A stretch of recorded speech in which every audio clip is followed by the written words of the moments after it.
Bueno, les damos un cordial saludo a todos nuestros oyentes de esta su emisora Buscuenti Radio, donde estás no es final. Hoy es martes 10 de noviembre del 2020. Hoy continuamos nuestra transmisión desde la ciudad de Bucaramanga, departamento de Santander, y bueno, nuestro segmento desde la ciudad de Pereira lo presenta y lo dirige David Herrera. El nombre de este segmento es Espiritualidad y Riquezas. Si es que le damos la bienvenida, David, ¿cómo estás? Don Jorge, muchas gracias por su bienvenida. Estoy excelente, gracias a Dios. Y bueno, muy contento de estar de nuevo con ustedes. ¿Usted cómo está ahora? Súper bien. Como te decía, no tenemos motivos para quejarnos y yo creo que nunca vamos a tener motivos para quejarnos y bueno, yo creo que eso es parte, la parte interna. Sí, yo creo que si no tenemos Claro que sí. que quejarnos internamente, externamente ya lo tenemos todo. Entonces, ¿para qué traer lo que realmente no tenemos que traer? Vivamos y disfrutamos el presente, vivamos este ahora, que es lo que tenemos. Así es, don Jorge. Qué buena enseñanza. Muchas gracias. Y Bueno, bueno, David. don Jorge, muchísimas gracias por este espacio a todos los oyentes y a todos los que nos ven por medio de las redes sociales de la emisora Buscuenti, donde estás no es el final. Agradecido por su tiempo, por el espacio que me permiten compartir con ustedes en este programa de espiritualidad y riqueza. Hace 8 días hablamos de las partes de finanzas personales básicas, ¿cierto? Y empezamos a entender aspectos y conceptos tales como lo que era un ingreso, un gasto, un activo, un pasivo. Y los empezamos a aplicar dependiendo digamos, su clase baja, clase media. Y para el día de hoy nos estamos reservando esa parte de la clase alta, ¿cierto? Porque muchas veces nosotros tenemos claro o quizás tenemos un concepto errado de por qué las personas ricas se siguen generando más ingresos y nosotros como que tratamos de ser rencorosos o tenemos a veces por cultura una cierta desazón por las personas que consiguen dinero. Y les voy a poner un ejemplo así muy práctico, pero muy sencillo. Y es de la siguiente manera. ¿Qué pasa? ¿Qué pasaría si usted en este momento ve llegar un auto súper lujoso, un auto último modelo, ¿sí?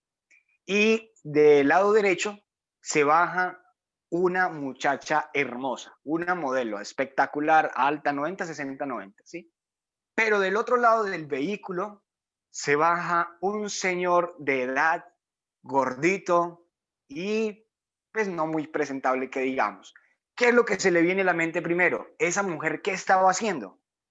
Y resulta que cuando he puesto este ejemplo, en muchas otras partes, han puesto la dignidad de esa muchacha por el suelo, que se vende, que una cosa, que la otra. Y sencillamente no era así, simplemente era el abuelo que había traído su nieta al lugar donde se estaban bajando. Sencillo, simplemente muchas veces pensamos de una manera mala o tenemos una mala reputación para aquellos que han conseguido dinero. Entrando a nuestra cultura colombiana, muchas personas asocian tener mucho dinero con el narcotráfico, con la prostitución y con la corrupción, que es otro mal grande que tenemos en nuestro país. Y eso hace que nosotros por cultura tengamos una asociación de dinero versus algo de delito, ¿cierto? Algo que no está bien hecho. Y resulta que esa misma forma de pensar hace que nos alejemos de los resultados que queremos. Cuando usted odia algo, cuando usted siente rencor por algo, antes está generando un distanciamiento. Entonces, cuando yo genero un rencor por los ricos, un rencor por las personas que consiguen mucho dinero, lo que hace el dinero es, a esta persona no le gusta el dinero. Entonces, ¿para qué voy a ir a su vida si lo que hará es malgastarme? Y simplemente no va a llegar. Una vez me ponían un ejemplo también práctico, y yo creo que ya se los he contado, que el dinero es como cuando usted está conquistando una mujer o un hombre. A la persona se le dan detalles, se le sabe cuidar, se le sabe respetar, se le sabe utilizar diferentes espacios, se comparte, se es feliz.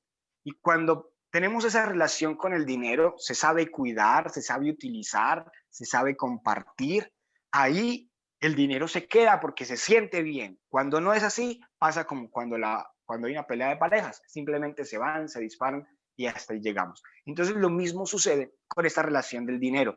Por eso nosotros tenemos que no amarlo pues así por sobre todas las cosas, porque eso no es así, pero sí es darle la importancia que tiene en nuestra vida, darle la importancia. Siempre nosotros necesitamos el dinero. Lo necesitamos para la salud, para el transporte, para salir en familia, para vivir en un buen hogar, para tener los alimentos. O sea, es muchísimo lo que necesitamos de él. Y cuando nosotros decimos, qué pereza la plata, no, yo prefiero ser pobre, pero honrado, ya con ese mismo dicho estamos alejando el dinero y estamos diciendo que, los que tienen dinero no son honrados. Y eso en el universo, en la energía, Dios ve todo eso, simplemente dice, pues no le demos dinero porque a él no le gusta. Ya, simple está, hay se aleja, ¿cierto? Se aleja de esa relación. Pero lo importante es que nosotros aprendamos a aceptar el dinero como lo que es y empecemos a eliminar todos esos paradigmas o todas esas cosas pendejas que nos han incluido en nuestra cultura de que el dinero hace mal a las personas. Y lo primero que vamos a entender es por qué los ricos se hacen más ricos. Y esto es de una manera muy, muy sencilla. Cuando hablábamos de ingresos, ¿cierto? Entendíamos que la clase pobre tenía un ingreso del salario mínimo, que la clase media tenía un ingreso de una profesión, ¿cierto? Médicos, abogados, especialistas, y ellos recibían su sueldo un poco más alto, pero que sus gastos eran prácticamente grandes, igual de grandes a sus ingresos, y que ellos no, los de la clase pobre no tenían ni pasivos ni activos. Los de la clase media no tenían activos sino pasivos. Volvemos a recordar los términos para los que de pronto están viendo toda esta información por primera vez. Activo es todo aquello que coloca dinero en su bolsillo y pasivo es todo aquello que saca dinero de su bolsillo. Los gastos es en lo que yo gasto normalmente, compro y gasto dinero ahí. Y el ingreso es lo que recibo, ya sea por una actividad que haga física, intercambiando tiempo por dinero, o cualquier inversión o cualquier activo que ya tenga. ¿Cuáles son la diferencia entre ingresos y activos? Que los ingresos son por esfuerzos físicos, por su presencia, costan de su presencia. Para esto son los que trabajan independientemente, los que tienen un empleo. Hay personas que tienen su propio negocio, su propia tienda, su propia panadería y no producen siempre y cuando ellos no estén. Si ellos se van, esa panadería se cierra. ¿Por qué? Porque ellos no están y ellos son los que manejan todo el negocio. Y eso se llama ser empleado y autoempleado. Entonces, cuando pasamos a la parte de los dueños de negocios, son aquellas personas como los ricos que tienen 500 empleados en una sola empresa, ¿sí? Y que cuando ellos se van, esa empresa vuelve y ya sigue creciendo y antes hay más empleados y generan más dinero. Eso se llama ser dueños de negocio. Y los inversionistas son simplemente aquellos que ponen su dinero a trabajar. Entonces, ¿qué pasa con los ricos? Los ricos, más ricos del mundo, saben que sus gastos tienen que ser fijos, que no pueden variar, que van a ser siempre la misma cantidad de dinero. Y los ingresos van a ir subiendo a medida que crecen sus activos. Ejemplo, ellos compran bienes raíces y los rentan, ellos hacen inversiones en bolsa de valores, ellos obtienen regalías de empresas, invierten en empresas, hacen negocios, venden, en fin, forman una fuente de ingresos consecutiva que mes tras mes les está generando un ingreso. Cuando ellos generan ese ingreso por medio de activos y sus gastos no son grandes, sino que siguen siendo los mismos, pero los ingresos siguen siendo cada vez más altos, ellos lo que van a hacer es generar un excedente de capital. Es decir, mucho ingreso, poco gasto, sobra plata. ¿Ven? Sobra dinero. ¿Y qué hacen con ese dinero? Buscar cómo invertirlo, cómo hacerlo producir más dinero. Y eso es lo que hace que los ricos sean cada vez más ricos. Controlan muy bien sus pasivos, porque por lo regular siempre manejan muy bien el tema de sus hipotecas, manejan muy controladamente sus tarjetas de crédito, y eso hace que sus gastos sean medidos y que puedan siempre generar un ahorro adicional. Siempre estén sacando un dinero extra para poderlo invertir. Y ese es digamos que es el secreto. Muchas personas dicen, ¿cuál es el secreto para ganar más plata? ¿Cuál es la estrategia? ¿Cuál es el negocio que yo más plata puedo generar? Y resulta de que muchas veces no es el negocio, ni es cuánto dinero ganas, sino cómo lo ganas y que también lo administras. Y entonces, cuando nosotros entendemos esta magnitud, para todos los que están viendo aquí y se preguntan, ¿cómo puedo hacer para ganar dinero sin tener que trabajar? Simplemente es empiecen a educarse en el tema de finanzas. Simplemente sigan conectados a este programa y que empiecen a buscar libros, empiecen a buscar personas que sepan de todo el tema de inversiones para que los asesoren. Y obviamente tienen que ser personas de confianza porque hay muchísimo estafador. La verdad es esa, mucha persona que está detrás del dinero de los otros, pero hay muchas personas que en verdad quieren ayudar y eso es lo importante. Entonces, asesórense para poder que puedan empezar a invertir. Pueden ser de clase media, clase baja, las finanzas pueden mejorar, pero lo primero que tienen que cambiar es su mentalidad, como ya lo hemos venido diciendo, ¿cierto? Entonces, muchas veces creemos que la solución, o yo por ejemplo le pregunto a veces a algunos de mi familia, son de clase baja realmente, ¿cuál es la solución para sus problemas financieros? Y no, pues que me gane la lotería. No, pues que me ayude el gobierno. No sé, pues que estoy pensando en pedir un crédito para irme de vacaciones. Pedir un préstamo a un familiar, a un amigo. Usted no tiene plata que me preste. Y creen que la solución del problema es agrandándolo, porque un préstamo trae intereses, porque, o sea, no es que me ayude el gobierno se encarga de la economía en general y ustedes ven que no son capaces con ello. Entonces yo soy el que me tengo que hacer cargo de mis propias finanzas. Y otra cosa que tenemos que entender todos, después de ya haber conocido cada uno de las formas de que los ricos hacen esto y cómo lo hacen diferente a nosotros, es por su forma de pensar. Y tenemos que empezar, y les quiero contar algo que es importante para la economía y que es muy bueno para la cultura general de todas las personas. Y es que las reglas del dinero ya cambiaron. Las reglas del dinero ya cambiaron. Ustedes saben que con el coronavirus se potenció todo de manera virtual. Verbigracia, este es un espacio virtual con el cual podemos educar y el cual podemos compartir, ¿cierto? Pero en forma de negocios ya todo casi es virtual. Los bancos están trabajando de manera virtual. Fue increíble el hecho de que en este año sea la primera vez que el Wall Street, la Bolsa de Valores de Nueva York, haya tenido que mandar a sus trabajadores, a sus corredores de bolsa, a trabajar desde la casa vía internet. Eso sucede, los que no entienden esto deben de saber que si no están al alcance de la tecnología, sus ingresos van a ser físicos, van a seguir siendo de esfuerzo, de trabajo personal. Es decir, son aquellos que van a tener que seguir intercambiando tiempo por dinero. Si hay algo que a mí me motiva para salir adelante, pero que me duele mucho, es el hecho de que mi papá y mi hermano trabajan 12 horas al día, 10, 12 horas al día. Eso es desgastante. Y claro, llegan a la casa cansados, se acuestan a dormir y no produjeron información diferente. Y cuando no hay información diferente, los resultados siguen siendo iguales. Pero las reglas del dinero cambiaron desde hace muchísimo tiempo. Les voy a contar esta historia, porque en 1971, antes del 1971, la moneda principal, que era el dólar, ¿cierto? El dólar estadounidense, se imprimían los billetes de acuerdo a la cantidad de reserva de oro, que había en Estados Unidos. Entonces, había un activo físico que era el oro, ¿cierto?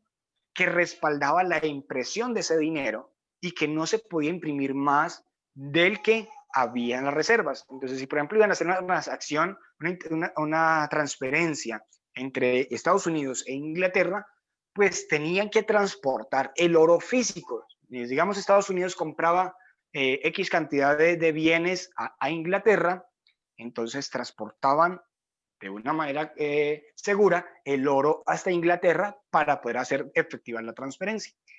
En 1971 esa regla cambió. ¿Por qué? Porque el presidente Nixon, que había en Estados Unidos en ese tiempo, dijo que el patrón oro se separaba del dólar, que ya se podía dejar el oro a un lado y que se podían imprimir la cantidad de dólares que se quisieran porque no era necesario y que para poder efectuar transferencias era más fácil transferir billetes que transportar toneladas de oro por las transferencias que hacían. Entonces, esto le dio al gobierno estadounidense la posibilidad de imprimir cuánto dinero necesitaran. Ellos creían que con esto iban a hacer mucho bien, pero resulta de que el gobierno, así ese país dejó de pasar de estar como un país que crecía económicamente por sí mismo a estar endeudado, porque el billete que se imprime de más de lo que hay en reserva de oro, en reserva física como activos, se toma como una deuda, ¿sí? Entonces digamos que de ahí en adelante, cada vez que se imprimía dinero, la deuda lo que hacía era agrandarse, agrandarse, agrandarse, agrandarse. Y esto le dio la posibilidad a que todos los países del mundo empezaran a imprimir su dinero, su moneda nacional, conforme quisieran, porque el oro pasó a ser un activo independiente aparte de lo que estaba con la economía de las monedas. Esto permitió obviamente muchísimas más transferencias, muchísimo más dinero en circulación, pero lo único que hace es acrecentar una deuda, acrecentarse una deuda. Cuando nos alejamos del patrón oro, el dinero dejó de crecer por sí mismo y empezó a ser un billete que circula y que simplemente tiene valor conforme usted y yo aceptemos esa moneda. Eso se llama una moneda corriente, es decir, que está circulando, que está siendo corriente. ¿Qué pasa? Y les voy a poner el ejemplo. Digamos el peso colombiano. El peso colombiano lo dejamos de aceptar. Decimos, no, vamos a trabajar solamente en dólares. Simplemente vamos a dejar trabajar esto en dólares. La economía de Colombia se va a mover por medio de los dólares. ¿Qué va a pasar con el peso colombiano? Se va a devaluar. ¿Por qué? Porque las personas cada vez lo quieren menos, lo van a ir desechando. Pasó en Venezuela, no les estamos hablando cosas diferentes. La gente tiraba los billetes. Ustedes vieron en los semáforos, en los megabuses, aquí en Pereira, en Colombia, cómo ellos venían y vendían sus bolívares por cualquier 50 pesos que les diéramos nosotros, porque esa moneda ya dejó de ser aceptada en Venezuela. Cada vez vale menos, ¿sí? Y los sueldos de allá son pésimos, son bajos. Prácticamente una persona tiene que sobrevivir con 2 a 6 dólares el mes en Venezuela. Esa divisa de allá dejó de ser aceptada, perdió su valor totalmente. Y eso pasa cuando no hay un patrón como el oro que respalda la impresión de billetes. ¿Qué pasará después? Puede ser que no aceptemos el peso colombiano como billete, como moneda. Puede que no aceptemos ni siquiera el dólar. El dólar se puede decaer. El dólar puede pasar a la historia en cualquier momento porque simplemente es billete que estamos aceptando entre todo el mundo. Si llega otra economía como la de China, como la de Inglaterra, que se interponga, pues simplemente el dólar va a pasar a desaparecer. David, entonces, ¿qué hacemos? Porque esas noticias son terribles. Ya no son terribles. Simplemente es para que ustedes se preparen de una mejor manera, educándose, porque necesitamos estar preparados para las siguientes crisis. El coronavirus fue una oportunidad de inversiones grandísima. Las empresas bajaron sus precios. Muchas empresas incluso liquidaron y dieron la oportunidad a grandes inversionistas de que compraran sus acciones a bajo precio y que hoy en día ya llevan una ganancia casi que del 50%. Si que usted invertía 1 millón, ya se estaba ganando 500,000 sin mover un solo dedo durante este año. Obviamente, a más gran escala, pues mayor son las ganancias. Entonces, cuando entendemos es que las reglas cambiaron, entendemos que los ahorradores son perdedores. Eso es una frase de Robert Kiyosaki. Los ahorradores son perdedores. David, ¿por qué son perdedores? ¿Por qué es tan malo ahorrar? Por 2 cosas. Primero, hablando de todo este patrón oro, usted está guardando simplemente billetes, simplemente está guardando papelitos con números que en alguna oportunidad más adelante puede que pierdan el total valor que tienen hoy en día, ¿sí? Entonces, cuando eso pase, ¿quiénes habrán perdido? Todos aquellos que guardaron su dinero bajo el colchón, todos aquellos que les dio miedo invertir, todos aquellos que les dio miedo poner a generar su dinero más dinero por falta de educación. Porque muchas veces la gente dice, qué miedo, yo no me meto en eso, pero tampoco se preocupan por educarse y matar ese miedo con educación. Y es ahí donde viene el gran error, ¿sí? Entonces, los ahorradores son perdedores porque ese billete se puede evaluar, su moneda puede desaparecer. ¿Qué pasó con los ahorradores de bolívares en Venezuela? Con todas esas personas que guardaban dinero bajo el colchón, que lo guardaban en cualquier lugar escondidos como una huaca. ¿Y hoy qué tienen? No tienen sino papelitos. Y lo mismo va a pasar con cualquier persona que de pronto ahorre a muchísimo tiempo y que se empiece a guardar y a guardar billetes. Y segundo, ¿por qué los ahorradores son perdedores? Es porque en el mundo existe algo que se llama inflación. La inflación significa que su dinero cada año vale menos. Ejemplo, hace un año, bueno, hace digamos 10 años, ¿cuánto podía comprar usted con 1 millón de pesos? Incluso yo creo que los salarios eran por ahí de 500.000, 600.000 pesos. ¿Cuánto podía usted comprar con 1 millón? Y nos vamos a hacer de pronto cuentas y podíamos comprar televisor, nevera, podíamos pagar un viaje completo a las islas, X cantidad de cosas se podían pagar con 1 millón de pesos. Ahora, hoy en día nos vamos de 10 años acá, ¿qué pagamos con 1 millón de pesos? Pagamos mucho menos. El mercado ya no alcanza tampoco para el arrendo y los servicios. Y ya las personas con 1 millón vieron una vida supremamente apretada. ¿Ven? Entonces, esto pasa porque cada año el dinero vale mucho menos. Un promedio en Latinoamérica es que la inflación es del 5% anual. Significa que su dinero cada año vale 5% menos.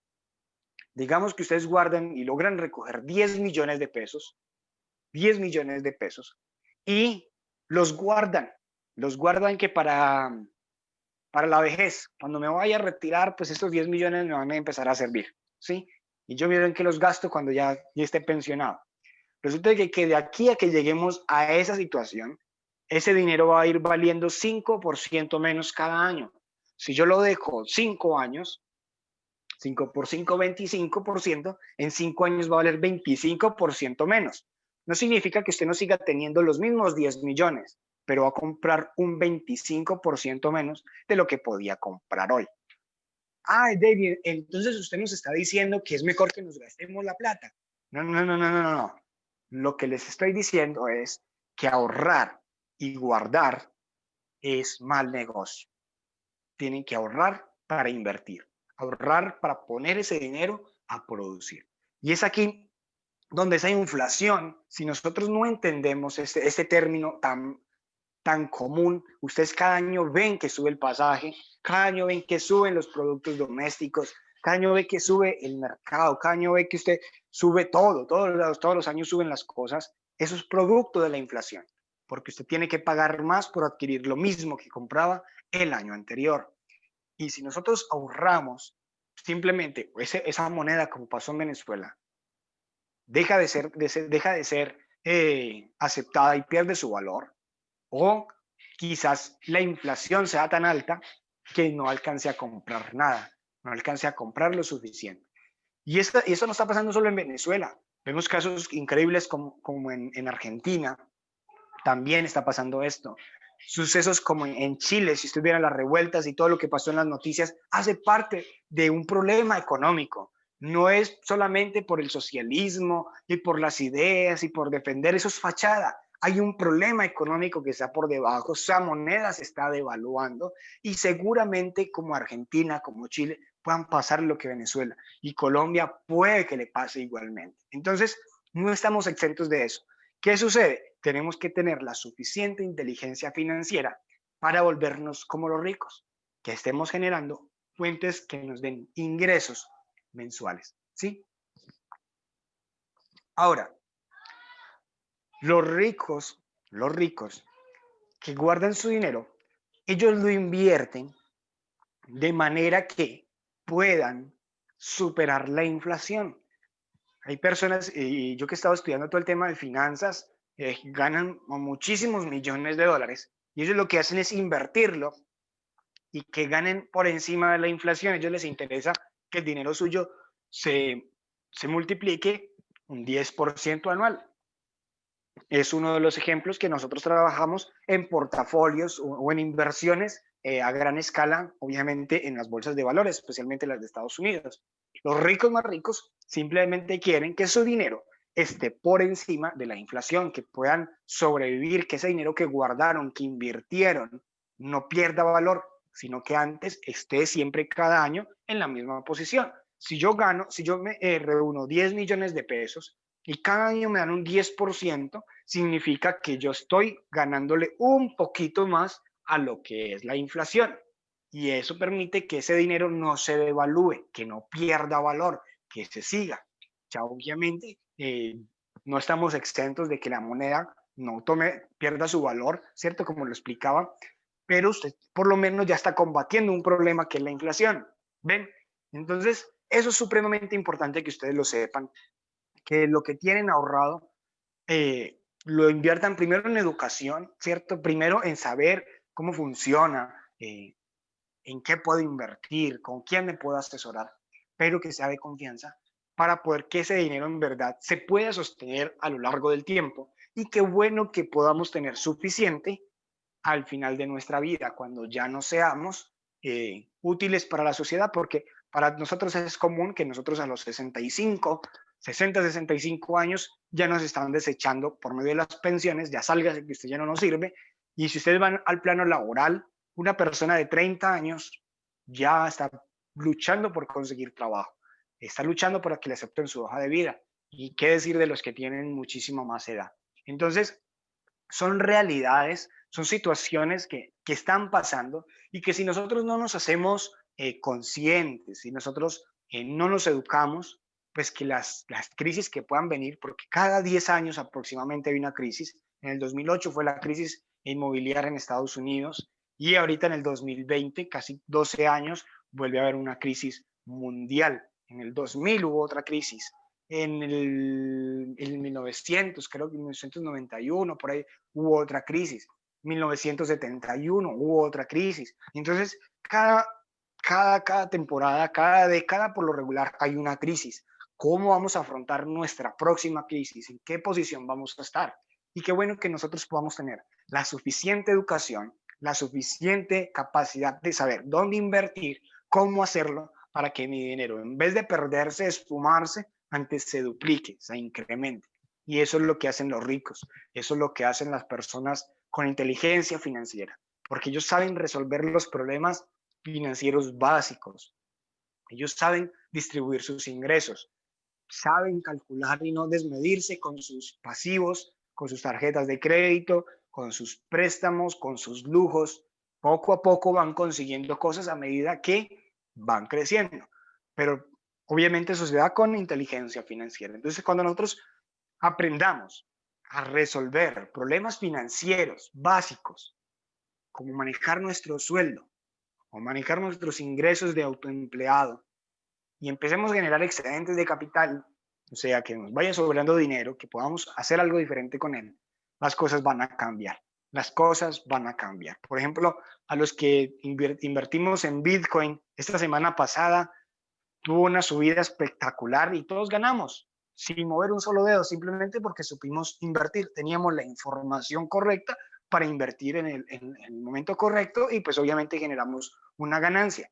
Así es como la información les puede ayudar a ustedes. Así que, familia, espero que estas partes de finanzas personales 1 y 2 nos hagan ayudar a manejar nuestro dinero y que le demos la importancia que requiere para que en algún momento podamos no trabajar por él, sino que él trabaje para nosotros, que eso es algo esencial. Muchos de nosotros dedicamos la mayor parte de nuestra vida consciente, porque es que muchas veces nosotros trabajamos, como les decía a mi familia, 10, 12 horas en el día, usted trabajando allá, usted es consciente, pero cuando usted llega a su casa, alcanza a estar consciente 2, 3, no más horas, 3 horas, y ya se acuesta a dormir.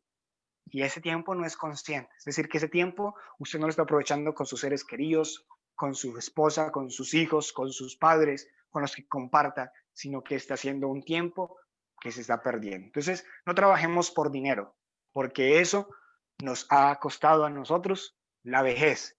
Trabajemos más bien para que ese dinero nos dé más dinero. Y eso nos va a dar vida. Y eso nos va a dar la oportunidad de valorar en realidad lo que se debe valorar. Familia, muchísimas gracias por su tiempo. De verdad que ha sido un encanto poder compartir con ustedes. Dios les bendiga y nos vemos en nuestra próxima sección el martes siguiente. Dios les bendiga.